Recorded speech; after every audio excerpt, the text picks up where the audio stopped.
خالد قبل ما تفوت شنو تحب تقول؟ أشهد أن لا إله إلا الله وأشهد أن محمد رسول الله وحسبي الله ونعم الوكيل على هاي الدولة. السلام عليكم. هذا واقع الشرطة الخامسة، مربع الكبيسي. العالم محصورة ببيوتها، صار يوما على الأمطار، العالم يحاولون يطلعون من البيت ما يقدرون، ينتظرون الناس تجي تسعفهم. واقع مؤلم، الناس محصورة ببيوتها، تريد تطلع ما تقدر تطلع من البيت. فطورهم يوصلهم من خلال الأقارب الأصدقاء الجيران، يخلوه هنا ويدخلون عبر هذه البحيرات اللي صارت. كل مناطق بغداد غرقت اتفقنا، لكن أن تبقى بهذا الشكل الوضع مؤلم. أحد المواطنين يتواصل مع صاحب الغاز خالد. السلام عليكم. وعليكم السلام ورحمة الله. الحمد لله على السلامة. الله يسلمك.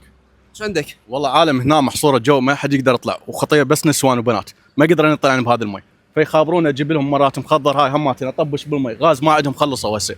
اليوم جايب لهم غاز؟ اي والله ما عندهم، يريدون يسوون فطور، خطيه ما عندهم فطور. هسه جبت لهم عف الشغل وهاي وهسه مودي لهم غاز. شلون راح تفوت الغاز؟ راح اشيلها على الشتافي واطب جوه، لان التكتك تطفى جوه، يطب لها المي ونحصر جوا النوب هماتين. النوب انت والتكتك؟ النوب انا والتكتك، فطببها هيك مشي. احتمال توقع يصير بيك شو شيء. اسوي انا والله بعد. يلا خلينا نتوكل على الله ونفوت. يا الله، هذا تحدي لبلدية الرشيد.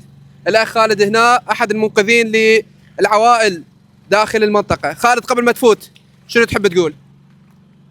أشهد أن لا إله إلا الله وأشهد أن محمد رسول الله وحسبي الله ونعم الوكيل على هاي الدولة. توكل حرامية. على الله لين الموضوع مؤلم.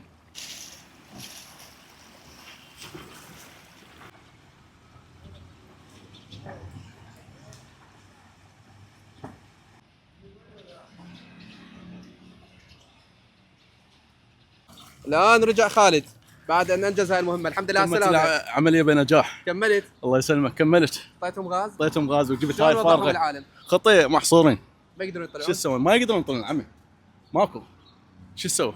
وثانيا اكو شغلة مو حلوة بالمواطنين. ياخذون الرصيف خالينا للعالم تمشي عليه. هسه احنا جا نمشي وين؟ بنص الشارع، ليش؟ لأن يا رصيف خالد المي طب للبيوت. الرصيف ماخذين العالم، يعني حتى لو شويه عالي تمشي عليه العالم، هذا هماتين غلط. يقول العالم هيك.